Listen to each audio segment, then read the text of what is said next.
राष्ट्रसंत तुकडोजी महाराज प्रतिष्ठान भागीमारी तालुका पारसोली जिल्हा नागपूर अंतर्गत दरवला जी रामदेव निघते त्यामध्ये वेगवेगळे विषय आपण हाताळतो। आजचा विषय आपण अपयशातून यशाकडे म्हणजे जरी अपयश आला तरी त्याला यशाकडे कसं जायचं त्याबद्दलच एका व्यक्तीची कहाणी आता हे मुलं सांगणार आहे आपल्या याच्यामधनं। असा एक माणूस होता की त्या माणसाला अपयश आलं तरी पण तो शेवटी यशस्वी झाला आणि त्याने कसा यशस्वी झाला हे आता आपल्या पुढे सांगतील। Ready 1 2 3 start.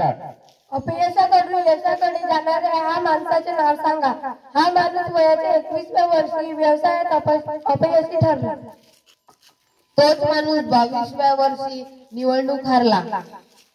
तोच माणूस वयाच्या 24व्या वर्षी अजून व्यवसायामध्ये अपयश झाला। तोच माणूस 26व्या वर्षी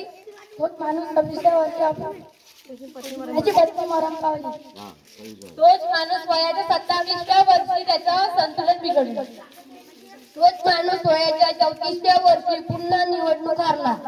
तोच माणूस 45व्या वर्षी अजून निवडणूक हरला। तोच माणूस 47व्या वर्षी उपराष्ट्रपतीची निवडणूक हरला। तोच माणूस 52व्या वर्षी निवडणूक जिंकला आणि एका मोठ्या राष्ट्राचा राष्ट्रीय अध्यक्ष म्हणून ओळखला गेला। तो म्हणजे the great Abraham Lincoln.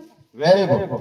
The great Abraham Lincoln याची स्टोरी तो सातत्यानं वयाच्या 21व्या वर्षापासून तर 97व्या वर्षापर्यंत त्याने हार मानली नाही। तो हारत गेला, सगळं अपयश त्याला आला, पण शेवटी 97व्या वर्षी तो एक राष्ट्राध्यक्षाची निवडणूक जिंकला आणि एका बलाढ्य राष्ट्राचा राष्ट्राध्यक्ष झाला। The great Abraham Lincoln. अशा प्रकारे देशाकडे जाणाऱ्या व्यक्तीची कहाणी तुम्हाला मोटिव्ह करतो, तुम्हाला एक प्रेरणा देतो आणि हे प्रेरणा देण्यासाठी तुम्हाला हे सांगण्यात आलं। धन्यवाद। मी बबलू गाडवे, भागीमारी तालुका पारसोली जिल्हा नागपूर। जय गुरुदेव, जय गुरुदेव, जय गुरुदेव। बोला वंदनीय राष्ट्रसंत तुकडोजी महाराज की, तारंबी गाडगे महाराज की, शिर्डी के साई बाबा की, बोलो भारत माता की, बोलो भारत माता की। धन्यवाद। जय गुरुदेव, जय गुरुदेव।